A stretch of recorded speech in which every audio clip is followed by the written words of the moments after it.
Hello everyone. Good morning. Ngasi akoy papagi mita tingthini haibadi lai thabak ni ama. Ado mayam hoji akoy yumda chatli hoji ayuki pung taret dumai tare. Ado hoji akoy yum chatli mayam ado yoraga adum mathang yengbinasi. Mayam hoji akoy jum jawre ado jum jawna ko haidi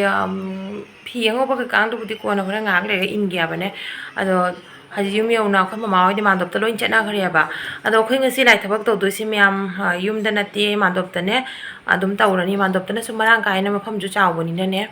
mandop ta taw doi ni ado myam kai haidi khang de ko ngasi se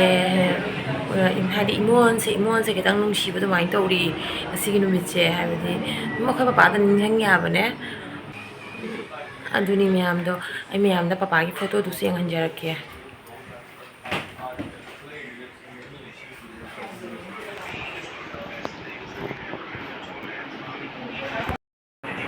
Sila ko papa sila yan sa papa ito ni.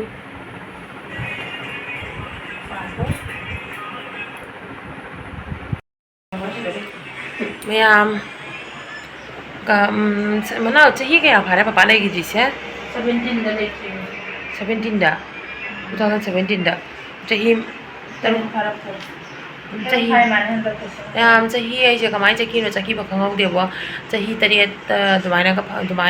chahi taret phara ba kenum to yanda kisiga kamai chahi no khau taruk phai ro chahi taruk pha gi ba kai si myam kamai na matam chahi ge khangau de ba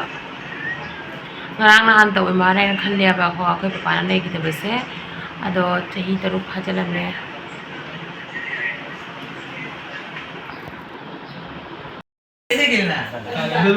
blogger आ गए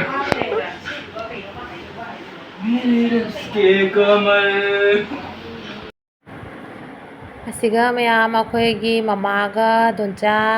adai sigai maron ai bi selaga phamba se sena akhoi gi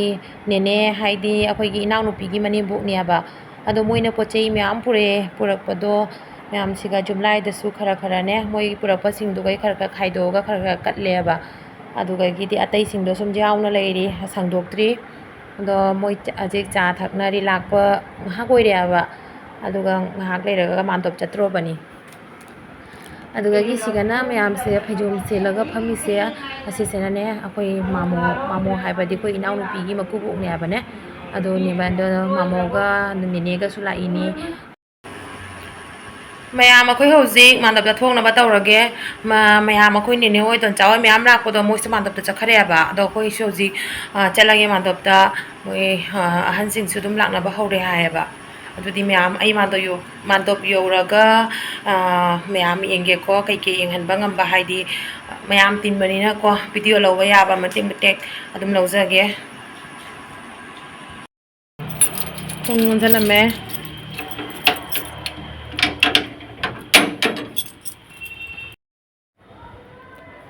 Hojik mayam mandop yore ase akoi bamongi laisang manungni ado akoi su je